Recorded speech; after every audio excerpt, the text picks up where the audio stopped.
Hey, everybody, it's Eddie from Tokyo. This is your cryptocurrency update from Japan. And on days like today, we all just want to jump out of our seats when we see these kind of headlines. Ripple XRP price. Analyst sees XRP at $5 to $10 in 9 to 10 days. $1,200 as 2019 price limit. Well, hold your horses because sometimes we can get a little over bullish. And I want to remind everybody that that happened to Mr. Kitao last year when the Ripple Coin News wrote this article about Ripple and the XRP price prediction of 2018 being $10. And he went and tweeted this out, and everybody just thought he knew something and held him to it. And when it didn't happen, a lot of people were unhappy and feeling disappointed. So I know that when we feel really bullish, we can often do things that jump the gun. And I might have maybe done that with some information that came out of the Siam Commercial Bank. But I want to explain why I became so bullish. So it was this particular tweet, along with a couple of other tweets and their Facebook account, which is saying that they are using the xRapid for International Fund Transfer Service. And this is something that they say that they do from Japan to Thailand, and that it takes 2 to 5 seconds only. And also, we can see that this was on the Facebook, actually, that please be informed at the moment, Siam Commercial Bank used blockchain technology of Ripple xRapid.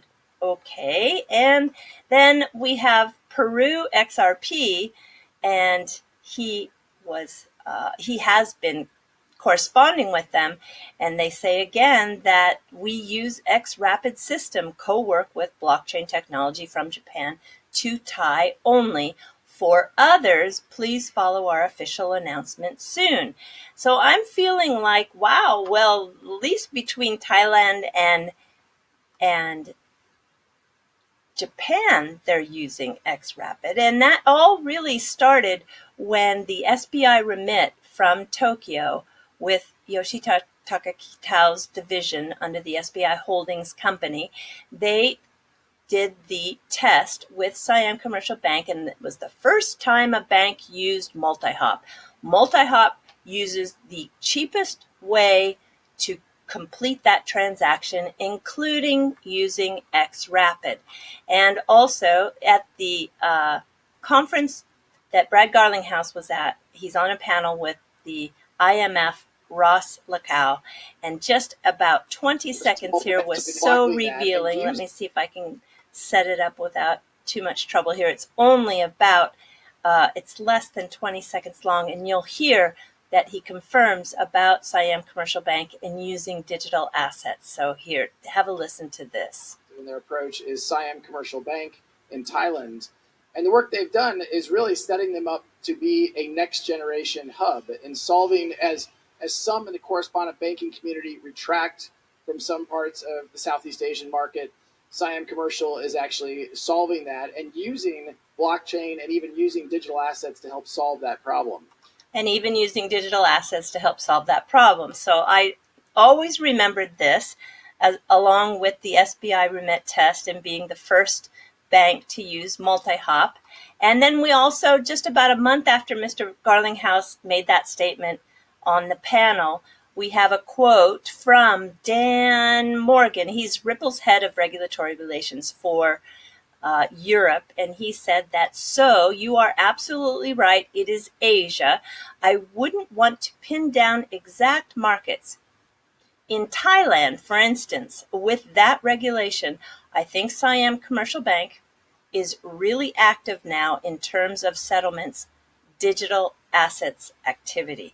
So, and I remember this quote clearly, so I really believed when I saw those tweets that someone in the Siam Commercial Bank, now whether it's not an official announcement, I know that, but I think there is a lot going on with xRapid and Siam Commercial Bank, especially if they are going to be the hub for Southeast Asia. They're going to create one of those XRP pools that people can contribute to and people can take from, and it provides the liquidity in that region. I just have no doubt. And okay, so this came on the 19th of May. The information about Ripple transfer will be announced soon. We are sorry for the inconvenience. So Siam Commercial Bank, I'm waiting, and I am so looking forward to hear for your official announcement. And it reminds me, it's very reminiscent of when I heard from the Daiwa conference, and Mr. Kitao gave a speech, and he announced in that conference speech that he was going to delay the launch of SBI VC trade site. And a lot of people in the XRP community didn't want to believe it because it wasn't an official announcement. So sometimes we get wind of these things before they are officially announced. But hey, I am all for official announcements. So for those people who were telling me on Twitter that it is a little presumptuous to put that in for sure category, I totally agree. So let's wait for the announcement. Okay, this is a company that I talked about yesterday, and I'm going to put a link to them in the description below again, because they have amazing blogs with the most detailed and in-depth coverage for the remittance fintech sector that I've ever seen. So I want everyone to take a look at this, because this is another blog and it's interesting. They have cited the highest cost corridors for 2018, and you can see that South Africa is on many of those expensive corridors. These are the exotic corridors that Ripple is very interested in and can really provide some of the best value for xRapid. And here we have a Thailand to India and a Thailand to China. So I'm thinking that once it is officially announced that the Siam Commercial Bank is indeed that hub using xRapid, boy, I can't wait to see one of these corridors open up for them. All right, we have also in one of the other blogs, I know that some of you are really following the Facebook story, and there is a blog that looks at a what if scenario for Facebook, because they believe that Facebook is the real only contender to take over Western Union's market. And so one of the things you're going to find that's quite interesting is one of the options that they see is that because they have such a sufficient war chest with 10 plus billion on hand, Facebook could buy up the likes of RIA money transfer. If you remember, RIA just became one of the RippleNet partners, and they are the second or third largest money transfer service in the world. So, you know, I just know that the final outcome, should the Facebook enter this remittance space, the fat lady has not sung yet, and we don't really know how it's going to shape up. It's still too early, and I think it deserves a lot of attention, and we need to follow it closely. And I'm going to put this link down below because it's a very good critical thinking article on that very subject. Okay. And last but not least, there is a gentleman by the name of Pat Thielen. He is the VP of Strategic Accounts with Ripple. He's really difficult to find a picture of. He goes under the radar. But he was just appointed to the U.S. Faster Payments Council, and he is joining people that are of the likes of Walmart, Target, JP Morgan, American Bankers Association, Visa, MasterCard, and he's going to participate in advancing the path towards faster payments, and through this membership, which has 160 members. Anyway, I just want to say congratulations to him, and I really wonder why it's so hard to find a picture of you out there. Okay, I am just going to jump right to the fluff.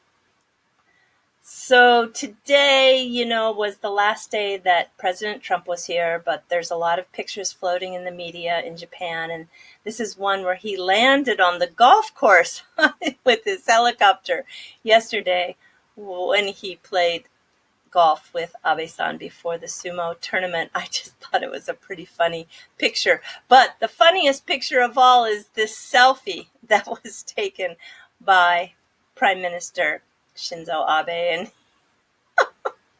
both of them just crack me up. They are having too much fun, I'm telling you. And it was Millennia and Abe-san's wife, Akie, who went to the Mori Digital Art Museum, and this is a must-see when you come to Japan. They do kind of a pop-up style. They pop up in different areas of Tokyo, and also there you can find them in Singapore, Seoul, and Shanghai. And soon you will be lucky to get an exhibition installation in LA. But they are approximately, well, they're really big installations. This one in Mori is in 107,000 square feet, and it was designed by architects, engineers, programmers, animators, mathematicians, musicians. They have all collaborated to create this very complex, interactive digital installation. And you can see here that the motion sensors and the computer-generated graphics are real-time. So, for example, when you move, it responds to your moves. If you reach for digital butterflies, the digital butterflies will fly. The music, too, is a very integral part of the whole experience, with sounds and even some traditional Japanese folk songs. So the installations total about 50 inside, and so you can spend as much time as you like or go through it as fast as you like, or if you find one that really captures your energy, imagination, and interest, you can stay as long as you want. And they encourage you to touch everything, because your touch actually then gives a reaction. And even on Instagram today, somebody uploaded the picture of Akie-san and Malia Trump when they were inside the Mori Museum. It's a beautiful photograph. She's just stunning looking. And then here you can see, coming soon is the Team Labs, and they will put together those digital installations. And it's in, I think, collaboration with the Academy of Museum of Motion Pictures in Los Angeles. So it's going to come in late 2019. All right, and then the final picture of their visit, President Trump and his wife were the first heads of state to meet the brand new Emperor and Empress of Japan. So that was also a big deal. All right, everybody, do take care. Sayonara for now. Bye-bye.